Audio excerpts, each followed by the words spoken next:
Iran definitely Russia की तरफ देख रहा है। ईरान ने रशिया की एक तरह से तो मदद भी करी है, जो सुना जाता है उस शुरू यूक्रेन वॉर में ड्रोन्स दिए। ये इमीडिएट कोई रिवेंज तो नहीं है ना, बदला तो नहीं है।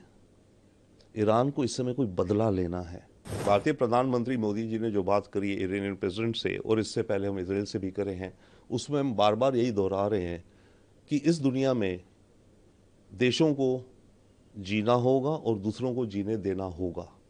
हम सबको सीखना होगा to learn to live and let live. खुद जियो, दूसरे को जीने दो। यही मैसेज, और कोएग्जिस्ट करो और डायलॉग करो। तो यही मैसेज प्राइम मिनिस्टर ने कल प्रेसिडेंट ईरान को दिया होगा। भारतीय विदेश मंत्रालय द्वारा जानकारी दी गई है, अब तक ईरान से जो इवैक्यूएशन का जो ऑपरेशन चल रहा है उसके तहत 1713 भारतीयों को वापस भारत लाया जा चुका है और अभी भी ये प्रोसेस चल रहा है। इवैक्यूएशन शायद मेरे ख्याल से करीब 4 से 5 हजार भारतीय हैं वहाँ से जिनको इवैक्यूएशन होना है। भारतीय सरकार बहुत एफिशिएंट और स्मार्ट और फॉरवर्ड लुकिंग है इस मुद्दे में, मैंने देखा है पिछले कई वर्षों से।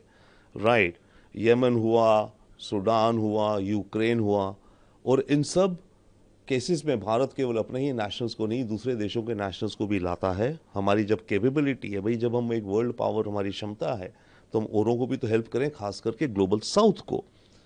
तो अभी और होंगी इवैक्यूएशंस, एंड ये बहुत अच्छा कदम है क्योंकि चिंता है सबको। सर, अमेरिकन राष्ट्रपति की तरफ से एक स्ट्रॉन्ग स्टेटमेंट आया, उन्होंने मेक ईरान ग्रेट अगेन और ईरान की रिजीम की बात की कि उसे चेंज क्यों नहीं किया जा सकता। जी हाँ, जो डोनाल्ड ट्रंप कह रहे हैं ये बात तो बिल्कुल चर्चा में है, और चर्चा में ही नहीं, कार्यक्रम में भी है। Israeli Mossad agencies, American special agencies and all Iran के अंदर ऑलरेडी बदलाव के काफ़ी कुछ काम कर रहे हैं। ये ईरान के अंदर इनके एजेंट्स हैं, डबल एजेंट्स हैं, इंसर्जेंसी फैलवा रहे हैं, और रिजीम चेंज का ऑब्जेक्टिव है। अब उसे खुलेआम कहें या ना कहें, बट रेजीम चेंज यानी कि ये जो इस्लामिक लीडरशिप है, इसको बदलना होगा। क्योंकि अभी न्यूक्लियर वेपन आपने निकाल दिया, 10 साल बाद, 20 साल बाद, 50 साल बाद कुछ और ये खतरा कर दें इसराइल को। नेतन्याहू को और ट्रंप को इस खतरे को हमेशा के लिए ख़त्म करना है। नेशन सिक्योरिटी काउंसिल ने सर एक अहम बैठक की है अमेरिका द्वारा ईरान पर हमला किए जाने के बाद। किस तरह से इस बैठक को देखें, क्या इसका कुछ असर अंतर्राष्ट्रीय स्तर पर नहीं पड़ेगा? देखिए, यूएन की जो बैठक है, इसका बॉटम लाइन ये है, इसका ज़ीरो इफेक्ट होगा। क्योंकि जो भी बातें यूनाइटेड नेशंस जनरल असेंबली में होती हैं, यूएन सिक्योरिटी काउंसिल में हो, जो भी हो रेजोल्यूशन, अमेरिका उनको वीटो करेगा। अब जब वीटो हो गया तो उसके ऊपर यूनाइटेड नेशंस की एडमिनिस्ट्रेटिव मशीनरी कुछ काम नहीं कर सकती, तो इनका कोई फर्क नहीं पड़ेगा। बट हाँ, दुनिया का वर्ल्ड ओपिनियन किस तरफ है, क्या जा रहा है, क्या परेशानियां हैं, उसका एक प्लेटफॉर्म है ये, वो भी जरूरी प्लेटफॉर्म है, नो डाउट।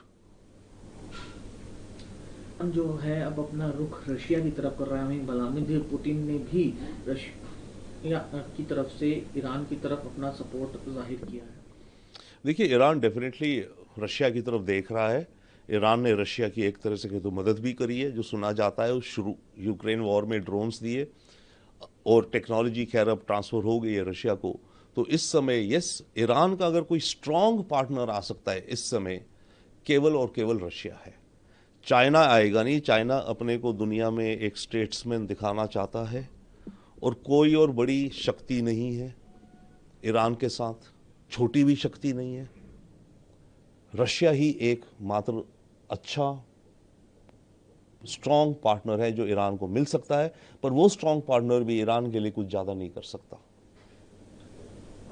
अमेरिका के द्वारा ईरान के परमाणु संस्थानों पर हमला किए जाने के बाद खबर ये आ रही है कि ईरान जो है स्ट्रेट ऑफ हॉर्मुज, जो एकमात्र रास्ता है समुद्र के जरिए ऑयल ट्रांसपोर्टेशन का, उसे ब्लॉक करने के ऊपर सोच रहा है। देखिए, अगर ईरान स्ट्रेट ऑफ हॉर्मुज को ब्लॉक करेगा तो उसका अव्वल तो दुनिया की तेल की कीमतों पे असर पड़ेगा। तेल महंगा हो जाएगा, महंगाई बढ़ेगी दुनिया भर में, भारत में भी। अव्वल तो ये हो जाएगा। सेकेंडली, ये इमीडिएट कोई रिवेंज तो नहीं है ना, बदला तो नहीं है। ईरान को इस समय कोई बदला लेना है। ठीक है, इससे दुनिया में इकोनॉमी में उथल पुथल होगी, 3-6 महीने तेल की कीमतें, ऑयल शॉक, स्टॉक मार्केट्स गिर रही हैं, ये वो हो रहा है। बट इमीडिएट रिवेंज तो नहीं है ना। तो ईरान को कुछ और भी करना पड़ेगा इसके अलावा, जो देखा जाए कि इंस्टेंट वो पंच बैक कर रहा है।